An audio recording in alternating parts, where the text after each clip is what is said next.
दोस्तों, DM madam सज धज कर अपने रिश्तेदार के यहाँ शादी में जा रही थी। आज ड्यूटी पर से डीएम मैडम काफी लेट हो चुकी थी। शादी में पहुंचने में भी देरी हो रही थी, इसीलिए वे तेजी में अपने रिश्तेदार यहाँ जा रही थीं। लेकिन इतने में ही उनकी कार का पीछे का टायर डगमगाने लगा। डीएम मैडम समझ चुकी थी कि आज तो देरी में और देरी होने वाली है। जैसे ही डीएम मैडम ने उतरकर पीछे का टायर देखा तो वह पंचर हुआ था। डीएम मैडम अपने नसीब को सस रही थी, क्योंकि आज डीएम मैडम का ड्राइवर भी उनके साथ नहीं था। जब डीएम मैडम ने आसपास नजर फिरा तो वहां पर एक पंचर वाले की दुकान उन्हें दिखाई दी। डीएम मैडम ने भगवान को शुक्रिया अदा किया कि काश, भगवान शुक्रिया, आपने नजदीक ही पंचर की दुकान भेज दी। डीएम मैडम उस पंचर की दुकान पर गई और पंचर वाले से कहा, मुझे शादी में जल्दी में जाना है। आप कृपया करके मेरी गाड़ी को जल्दी से ठीक कर दीजिए और टायर का पंचर बना दीजिए। इतने में वहां पर एक बूढ़ा कहने लगा कि मैडम, 5 मिनट बैठिए, मेरा कारीगर बस आ ही रहा है। नॉइस करीब 5 मिनट बैठने के बाद एक मास्क लगाया हुआ पंक्चर बनाने वाला मजदूर वहां पर आता है, जो डीएम मैडम की गाड़ी का टायर निकालकर पंक्चर बनाने लगता है। डीएम मैडम उस आदमी को देख रही थी। उन्हें अंदर अंदर कुछ अजीब सा महसूस हो रहा था।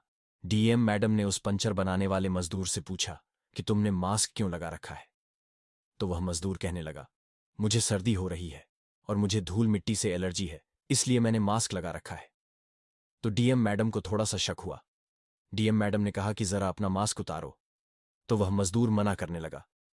लेकिन डीएम मैडम को गुस्सा आया और गुस्से में डीएम मैडम ने कहा, तुम मास्क उतार रहे हो या नहीं? तो मजबूरन उस आदमी को मास्क उतारना पड़ा। और जैसे ही उस मजदूर ने मास्क उतारा, डीएम मैडम के पैरों तले जमीन खिसक गई। डीएम मैडम हक्का बक्का रह गई, क्योंकि वह पंचर बनाने वाला कोई और नहीं बल्कि उनका ही मरा हुआ पति था। आज से करीब 15 साल पहले एक हादसे में मर चुका था। डीएम मैडम अपने पति को जिंदा देखकर रह गई। डीएम मैडम ने अपने मरे हुए पति से पूछा कि तुम जिंदा हो, ये कैसे हो सकता है? लेकिन वह पंचर बनाने वाला मजदूर बिल्कुल चुप रहा और अपनी आंखें उसने नीचे कर लीं और फूट फूट कर रोने लगा। कनस डीएम मैडम ने कहा, रो क्यों रहे हो? मुझे बताओ, आखिर तुम जिंदा कैसे हो और तुम इतने सालों तक मुझसे दूर क्यों थे? लेकिन वह मजदूर पंचर बनाने वाला बिल्कुल चुप रहा। लेकिन जब डीएम मैडम ने जबरदस्ती उस मजदूर से पूछा तो उस मजदूर को ना चाहते हुए भी अपना मुंह खोलना और उस मजदूर ने जो सच्चाई बताई उसे सुनकर आपके भी आंखों से आंसू आने लगेंगे। दरअसल दोस्तों, इस घटना के बारे में आगे जाने उससे पहले इस वीडियो को लाइक जरूर कर दें। बहुत ही सच्ची और आपके दिल को झकझोर करने वाली यह घटना है, इसलिए वीडियो को लाइक शुरू करें और नीचे कमेंट बॉक्स में अपनी राय जरूर दीजिएगा। अगर वीडियो पसंद आई हो तो लाइक करें और कमेंट बॉक्स में जय हिंद जरूर लिखिए। जो भी सच्चा देश प्रेमी है वह जय हिंद जरूर लिखिए। दोस्तों, ये घटना है आज से करीब 18 साल पहले की मध्य प्रदेश के भोपाल शहर में दीपिका राठी नाम की एक लड़की कॉलेज में पढ़ाई कर रही थी। दीपिका एक सरकारी कॉलेज में अपनी पढ़ाई कर रही थी। उसके माता पिता की हालत काफी दयनीय थी। दीपिका के माता पिता मजदूरी करके अपनी इकलौती बेटी को पढ़ाया लिखवाना करते थे। लेकिन दीपिका का सपना था कि वह आगे जाकर एक डीएम ऑफिसर बने, एक पुलिस अफसर बने। लेकिन उसका यह सपना पूरा होना लगभग नामुमकिन था, क्योंकि इस सपने को पूरा करने के लिए लाखों रुपए की जरूरत पड़ रही थी। दीपिका को न चाहते हुए भी अपना सपना भूलना पड़ा। उसके माता पिता भी मजबूर थे। बेचारे क्या करते, किराए के मकान में रह रहे थे और मजदूरी करके जो पैसा बचाया था वह दीपिका की कॉलेज की पढ़ाई में सारा का सारा लगा दिया था। इतने में ही एक दिन दीपिका के लिए एक रिश्ता आता है। दीपिका के माता पिता को वह रिश्ता काफी पसंद आया, लेकिन दीपिका अब भी अपने माता पिता के साथ रहना चाहती थी और उनकी मदद करना चाहती थी। लेकिन दीपिका के माता पिता कहते हैं कि अब तो हम बूढ़े हो गए हैं और हमारा बस केवल एक ही सपना है कि तू अब अच्छे घर चली जाए। दीपिका के ससुराल वाले इतने आमिर नहीं थे, वह मध्यम वर्गीय परिवार से ही थे। जब दीपिका अपने होने वाले पति से मिली तो उससे केवल दीपिका ने एक शर्त रखी कि मैं शादी तो कर लूंगी, लेकिन शादी के बाद मैं अपने माता पिता का ध्यान रखूंगी और अपनी आगे की पढ़ाई भी जारी रखूंगी। तो दीपिका का होने वाला पति, जिसका नाम शुभम था, शुभम काफी अच्छा लड़का था, वह मान गया। कुछ समय बाद दोनों की अच्छे से शादी हुई। शादी के बाद दोनों एक दूसरे के साथ काफी अच्छे से रह रहे थे। धीरे धीरे करके दोनों को बीच में दोस्ती हुई और दोनों की शादी के बाद दोनों को एक दूसरे से सच्चा प्रेम भी हो गया। दोनों एक दूसरे के लिए जान छिड़कने लगे थे। एक दिन शुभम ने कहा कि तुम्हारा सपना था डीएम ऑफिसर बनना, तुम अपना सपना पूरा क्यों नहीं करती?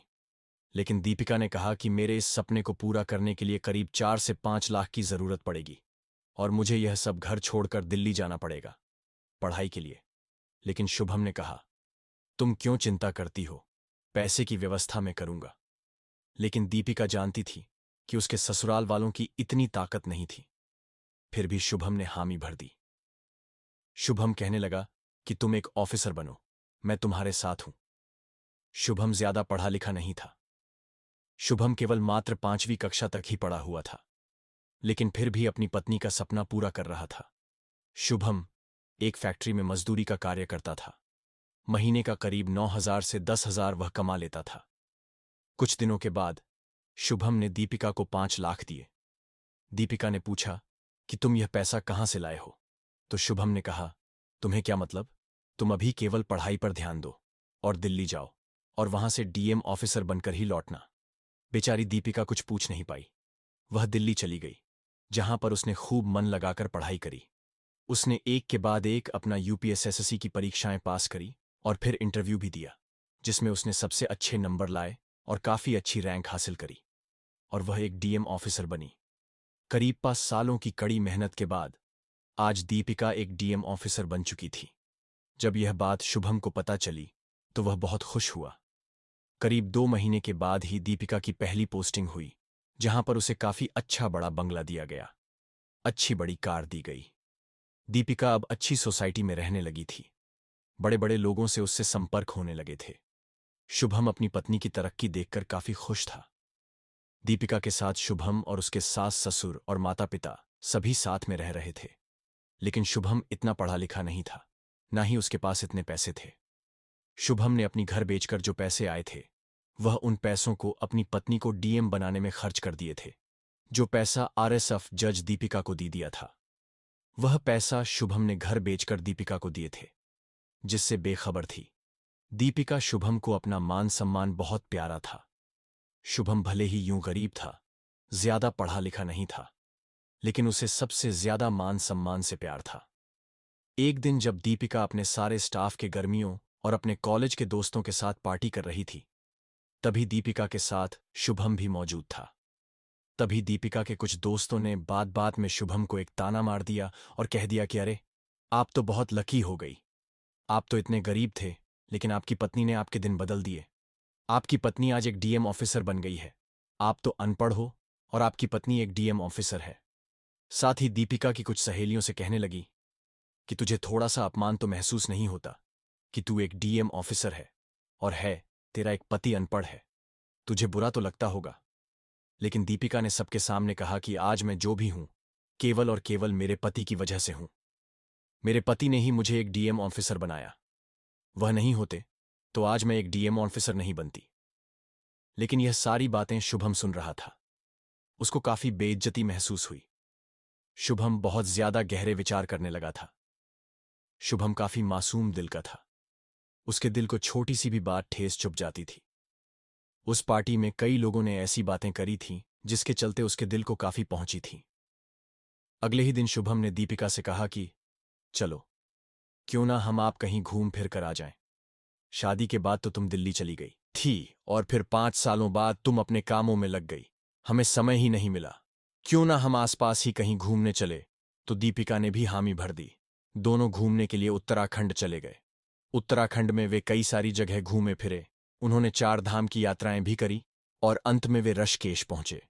रात्रि के जब दीपिका और शुभम साथ में सो रहे थे, तभी शुभम ने काफी सारी प्यारी बातें दीपिका से कहीं और दीपिका को कहा कि मैं तुमसे बहुत प्रेम करता हूं, तुम कभी भी मुझे मत भूलना। लेकिन दीपिका कहने लगी, तुम ऐसी बातें क्यों कर रहे हो? आज तुम बहुत अजीब अजीब सी बातें कर रहे हो। क्या हुआ तुम्हें? तो शुभम ने कहा, कुछ नहीं, कल सुबह जल्दी उठेंगे, हम रिवर राफ्ट करने जाएंगे। लेकिन दीपिका कहने लगी, तुम्हें तैरना नहीं आता, रिवर राफ्टिंग हम नहीं जाएंगे। लेकिन शुभम ने जिद करी और शुभम कहने लगा कि वहां पर सभी सुरक्षा के इंतजाम होते हैं, हम रिवर राफ्टिंग करने जरूर जाएंगे। मेरी यह काफी बड़ी इच्छा थी। तो ना चाहते हुए भी दीपिका को शुभम की इच्छा माननी पड़ी। दीपिका तो एक एम ऑफिसर थी जिसे तैरना आता था, लेकिन शुभम को तैरना नहीं आता था। जून का महीना चल रहा था। गंगा नदी भी काफी उफान पर थी। अगले दिन जब सुबह सुबह वह ऋषिकेश में रिवर राफ्टिंग करने पहुंचे, तब दीपिका ने शुभम को कहा कि तुम बिल्कुल कसकर पकड़ना। और फिर जब वे लोग रिवर राफ्टिंग कर रहे थे तो उनको काफी मजा आनाव रहा था। शुरुआत में ये मजा तो बहुत आ रहा था, लेकिन जब गंगा नदी के एक बवंडर में उनकी पहुंची, तब उनकी नाव एकदम से पलट गई और नाव में बैठे सभी लोग गंगा नदी में चले गए। सभी ने अपना लाइफ जैकेट पहन रखा था, जिसके चलते सभी लोग ऊपर ही थे, कोई डूब नहीं रहा था। लेकिन इतने में ही शुभम का लाइफ जैकेट खुल गया और वह गंगा नदी में ही आगे आगे बहने लगा और डूबने लगा। दीपिका जैसे ऐसे तैरते तैरते वापस अपनी नाव में तो पहुंच गई, लेकिन जब उसने देखा कि उसका पति शुभम गंगा नदी में बह रहा है और उसका लाइफ जैकेट भी खुल गया है, तो वह हक्का बक्का रह गई। गंगा नदी काफी उफान पर थी और शुभम को बहाए ले जा रही थी, और आगे जो बवंडर था शुभम उसमें घुस गया। पानी का बवंडर बहुत ही खतरनाक होता है, जो शुभम को निगल ले गया था। जैसे तैसे दीपिका और बाकी के साथी किनारे पहुंचे, और जैसे ही वह किनारे पहुंचे, उन्होंने शुभम को ढूंढना शुरू किया। सुरक्षाकर्मियों की भी सहायता ली, लेकिन शुभम कहीं नहीं मिला। सभी कह रहे थे कि जिस बवंडर में शुभम फंसा था, उस बवंडर से कभी कोई जिंदा वापस नहीं लौटा। अभी तक तो शिवम इस दुनिया को छोड़कर जा चुका होगा, और इस बवंडर में जो जो फंसता है वह वापस मिलता भी नहीं है। दीपिका के हाथ पैर ठंडे पड़ने लगे थे। एल कि आखिर यह क्या हो गया। लेकिन दीपिका ने हार नहीं मानी। उसने अपनी डीएम के पावर का इस्तेमाल किया और कई बड़े बड़े अधिकारियों से बात करी, जिसके बाद कई घंटों तक बचाव कार्य शुरू किया गया। लेकिन शुभम का कोई अता पता नहीं चला, क्योंकि उस समय गंगा नदी का बहाव भी बहुत खतरनाक था। गंगा नदी एकदम से उफान पर आ गई थी। सभी लोग दीपिका को कह रहे थे कि अब तुम अपने पति को भूल जाओ, क्योंकि अब वह अब नहीं मिलने वाला। अगर गंगा मैया ने चाहा तो वह तुम्हें मिल जाएगा, लेकिन तुम उसे भूल जाओ, क्योंकि ऐसी हालत में कभी कोई वापस नहीं आता है और ना ही उसके शरीर का कोई हिस्सा उन्हें मिलता है। दीपिका पूरी तरह से टूट चुकी थी, क्योंकि जिस पति ने अपना घर बेचकर उसे एक डीएम ऑफिसर बनाया, आज वही पति उसका साथ छोड़कर जा चुका था। धीरे धीरे समय बीतता गया। महीनों हो गए, लेकिन शुभम का आता पता बिल्कुल नहीं चला। समय बीतता गया, साल बीतते गए, लेकिन शुभम का कोई अता पता नहीं चला। इस बीच दीपिका काफी अकेली पड़ चुकी थी। दीपिका के रिश्तेदार और दीपिका के माता पिता उसे कहते कि अब तू अपने लिए दूसरा साथी ढूंढ ले, कब तक अकेले अपना जीवन काटेगी। लेकिन दीपिका ने कह दिया था कि अब चाहे जो भी हो जाए, मैं कभी भी शुभम के अलावा किसी के बारे में सोचूंगी भी नहीं, क्योंकि शुभम ने मेरे लिए इतना बड़ा कार्य किया था। उसने मुझे एक डीएम ऑफिसर बनाया और वह मुझसे बेइंतहा प्यार करता था, और मैं भी उससे करती हूं। मैं कभी भी उसके अलावा किसी के बारे में सोच नहीं सकती। दीपिका अपने पति की तस्वीर हमेशा अपने ऑफिस में लगाती थी। दीपिका अपने पति को भूल नहीं पा रही थी। करीब साल पर साल बीतते गए, लेकिन दीपिका अपने पति को नहीं भूल पाई। इसी दौरान करीब 15 सालों के बाद दीपिका का ट्रांसफर पश्चिम बंगाल के कोलकाता शहर में होता है, जहां परिस्थितियां पूरी ही विपरीत थीं, जहां का रखरखाव, रहनी सहनी सब कुछ अलग था। दीपिका वहां पर पदस्थ हुई डीएम के पद पर, और वहां पर अपना कार्यभार संभालना करीब 15 से 20 दिनों तक दीपिका को एडजस्ट होने में लगे। धीरे धीरे दीपिका एडजस्ट हो रही थी। कोलकाता में ही दीपिका का एक रिश्तेदार भी रहा करता था। दीपिका के रिश्तेदार एक दिन उससे मिलने आए। उन्होंने बहुत बातें करी और जाते जाते दीपिका को अपने घर होने वाले मांगलिक कार्य के लिए आमंत्रित किया। दीपिका ने कहा कि हाँ, मैं जरूर आऊंगी और मैं जरूर समय निकालूं आपके लिए। इसके बाद जब मांगलिक कार्य में सम्मिलित होने का समय आया, लेकिन उस दिन दीपिका को काफी ज्यादा कार्य थे। अपने काम में वह दिन भर बिजी थी। फ्री होते होते उसे लगभग शाम हो चुकी थी, और उसी दिन उसका ड्राइवर भी छुट्टी पर था, क्योंकि वह बहुत बीमार था। दीपिका अपनी कार को खुद ही चला रही थी। जैसे तैसे वह अपने घर पहुंची और सज धज कर कार्यक्रम में जाने लगी। लेकिन इतने में ही उसकी कार का पीछे का टायर डगमगाने लगा। जैसे ही उसने देखा, उसकी कार का पीछे का टायर पंचर था। उसने आसपास नजर दौड़ाई तो वहां एक पंचर की दुकान दिखाई दे रही थी। उस पंचर की दुकान पर एक बूढ़ा बैठा हुआ था। उसने कहा, 5 मिनट बैठिए, लेकिन डीएम साहिबा ने कहा कि मुझे देर हो रही है, जल्दी बुलाइए। और जैसे ही वह पंचर बनाने वाला आया, उसने अपने मुंह पर मास्क लगा रखा था। पता नहीं वह डीएम साहिबा से कुछ छुपा रहा था या अपना चेहरा छुपा रहा था। डीएम साहिबा को उसका शरीर देखकर, उसकी रूह को जब उन्होंने महसूस किया, तो और कुछ अंदर ही अंदर उनको महसूस होने लगा। डीएम साहिबा ने कहा, तुम कौन हो? तुम अपना मास्क क्यों नहीं उतार रहे हो? लेकिन वह मजदूर पंचर बनाने वाला टस से मस नहीं हुआ। लेकिन जब डीएम साहिबा ने अपनी आवाज तेज करी और दबाव बनाया, तो उस मजदूर को भी झुकना पड़ा और अपना मास्क उतारना पड़ा। और जैसे ही मास्क उतारा, उनके साथ ने उनका बिछड़ा हुआ नहीं, बल्कि पति था।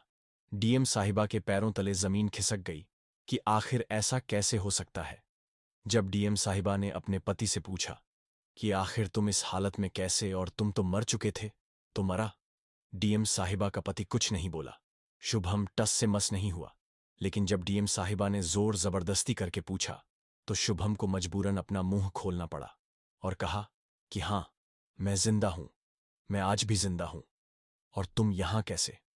मैं तो तुम्हें छोड़कर इतनी दूर आ गया था, लेकिन तुम यहां कैसे? जब यह बात डीएम साहिबा ने सुनी, तो वह हैरान रह गई और कहा कि तुम जिंदा कैसे हो? तो डीएम साहिबा अपने पति से पूछने लगे कि तुम जिंदा कैसे हो? तो डीएम साहिबा का पति शुभम अपना मुंह खोलता है और कहता है कि दुर्भाग्यवश मैं आज जिंदा हूं, मुझे मर जाना था, लेकिन मैं फिर भी आज जिंदा हूं, सिर्फ और सिर्फ इन बूढ़े चाचा के कारण जो तुम्हारे पीछे बैठे हैं। तो डीएम साहिबा कहने लगी कि कैसे? तो शुभम ने कहा कि जब मैं गंगा नदी में बह रहा था, तो मैं बहते बहते बहुत आगे निकल गया था, मुझे तो होश भी नहीं था। मेरा जब होश आया, तो मैं इन चाचा की गोद में था, इन्होंने ही मुझे बचाया और यही मुझे लेकर यहां कोलकाता आ गए। मैंने इनसे मना किया था कि तुम किसी को भी मत बताना, और मैं इनके साथ ही रहने लगा और इनकी पंचर बनाने की दुकान में काम करने लगा, और इनका बेटा बनकर ही मैं इनके साथ रहने लगा, क्योंकि नका कोई भी नहीं है। तो डीएम साहिबा ने कहा कि तुमने ऐसा क्यों किया? तुम अगर बच गए थे, तो तुम मेरे पास वापस क्यों नहीं आए? क्यों तुमने मेरा साथ छोड़ा? क्या तुम मुझसे प्यार नहीं करते थे? तुमने ऐसा नाटक क्यों किया? मुझे बताओ। तब डीएम साहिबा के पति शुभम ने कहा कि मैं तुम्हें और जलीत नहीं होने देना चाहता था। मैं तुम्हारे साथ रह रहा था, तो तुम्हारा मान सम्मान कम हो रहा था। मेरे जैसा अनपढ़ आदमी एक डीएम साहिबा के साथ रहेगा, तो उसे कितना अपमान सहना पड़ेगा। इसलिए मैंने तुमसे दूरी बना ली। मुझे पता था कि तुम भी मुझसे बहुत प्यार करती हो, लेकिन मजबूरन मुझे तुमसे दूर होना पड़ा, क्योंकि एक अनपढ़, एक गंवार आदमी, एक गरीब आदमी, एक डीएम का पति है, तो सब क्या सोचेंगे? इसीलिए मैं तुमसे दूर हो गया और मैंने मरने का नाटक किया, और मैं फिर वापस नहीं आया। जब डीएम साहिबा ने कहा कि ऐसा किसने कहा, तुमने ऐसा सोच भी कैसे लिया, तो शुभम कहने लगा कि उस दिन पार्टी में कई लोगों ने ऐसी बातें करी, और आए दिन कई सारे लोग ऐसी बातें बोलते थे।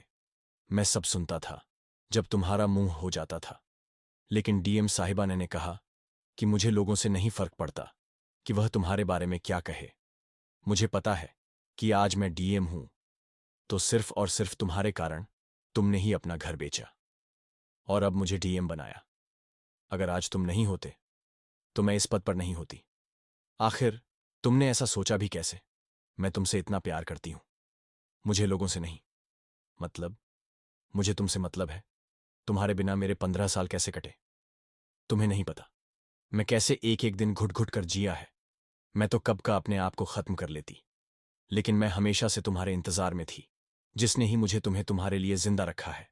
डीएम साहिबा ने कहा कि तुम अब मेरे साथ चलो, बस बहुत हो गया, और आगे से तुम ऐसा कभी सोचना भी मत। तब शुभम ने कहा, अब तक तो तुमने दूसरी शादी भी कर ली होगी। लेकिन डीएम साहिबा ने कहा, मैं हमेशा कुंवारी रह लेती, मैं हमेशा अकेली रह लेती, लेकिन मैं किसी का साथ नहीं सुनती, क्योंकि मैं तुमसे शिक्षा प्रेम करती थी, और मैं तुम्हारे जाने के बाद भी किसी के बारे में नहीं सोचती। यह सुनकर शुभम के भी आंखों से आंसू आ गए। दोनों पति पत्नी 15 साल बाद वापस मिले। इसके बाद शुभम वापस से डीएम साहिबा के साथ रहने लगा। करीब 1 साल के बाद डीएम साहिबा एक सुंदर पुत्र को जन्म देती है, और उनकी जिंदगी काफी खुशहाल चलती है। तो दोस्तों, इस तरह एक पत्नी को अपना मरा हुआ पति करीब 15 साल के बाद मिला। यह सच्ची घटना से आपको क्या सीख मिलती है? आपको यह घटना कैसी लगी? कमेंट में जरूर बताएगा। अगर आपको यह वीडियो पसंद आया हो, तो कृपया इसे लाइक, शेयर और प्रेरणादायक कहानियों के लिए चैनल को सब्सक्राइब करें। अपना कीमती समय देने के लिए बहुत बहुत धन्यवाद और हम जल्द ही एक नई कहानी के साथ फिर से मिलेंगे। राधे राधे।